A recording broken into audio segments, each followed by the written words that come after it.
আজকে আমি তৈরি করব চালতার আচার। এখানে 4টা চালতা আছে। চালতাগুলোকে আমি সুন্দর করে ক্লিন করে নিয়েছি ফ্রেশ পানি দিয়ে। এটাকে ফ্রেশ করে এখন আমি কাটতে বসে গেলাম। এটা একটা সুন্দর সাইজের কেটে নিব। একটু শক্ত ছিল, কাটতে একটু কষ্ট হচ্ছিল, সবগুলো চালতে পাকা পাকা ছিল। একটা সাইজ করে আমি কেটে নিব। সেই সাইজটার জন্য তো একটু অপেক্ষা করতে হবে। দেখো আমি এভাবে কেটে নিয়েছি সবগুলো চালতাকে। এখানে লবণ গরম পানি দিয়ে আমি এটাকে একটু ভিজিয়ে রেখেছি। কালচে যে পানিটা আছে ওটা বের হয়ে যাবে। তারপরে প্রেসারে দিয়ে দিয়েছি সেদ্ধ করার জন্য। প্রেসারে সেদ্ধ করতে দিয়ে দিলে দ্রুতই আচারটা তৈরি করতে অনেক বেশি সহজ হবে। এর সাথে আমি লবণ দিয়েছিলাম। এখন পুঁতা দিয়ে একটু থেতো করে নিব এই বলের মধ্যে। এটা আমার এক্সট্রা করে আর পাটায় দিতে হবে না, এমনিতেই নরম হয়ে গেছে।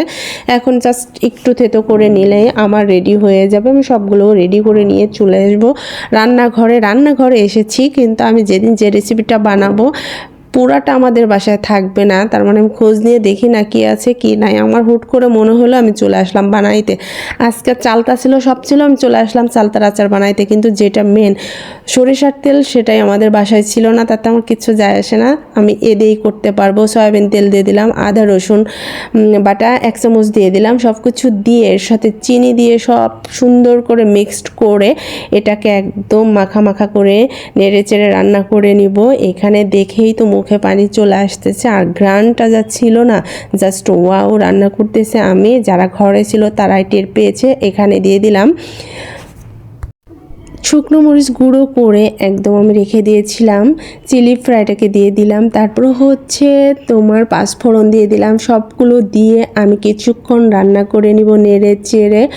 কি যে মজা লাগতেছে না, দেখেই মনে হচ্ছে এখনই খেয়ে নেই। এটা আমি রান্না করে চলে গেছি গোসল করতে, এসে দেখি সবাই গরম গরম এই পর্যন্ত শেষ করে দিয়েছে। মনে করো ঠান্ডা হলে আর কি করবে। সবগুলো এক জায়গা করে দেখি এইটুকখানি আছে। এখন যদি আমি না খাই তাহলে আর এটা টেস্ট করা হবে না। সবাই খেয়ে নেবে, সবার অনেক বেশি পছন্দ, আমারও পছন্দ, তাই তো আমারটুকু আমি নিয়ে চলে আসলাম। এত বেশি মজা হয়েছে। যারা চালতার আচার না বানায়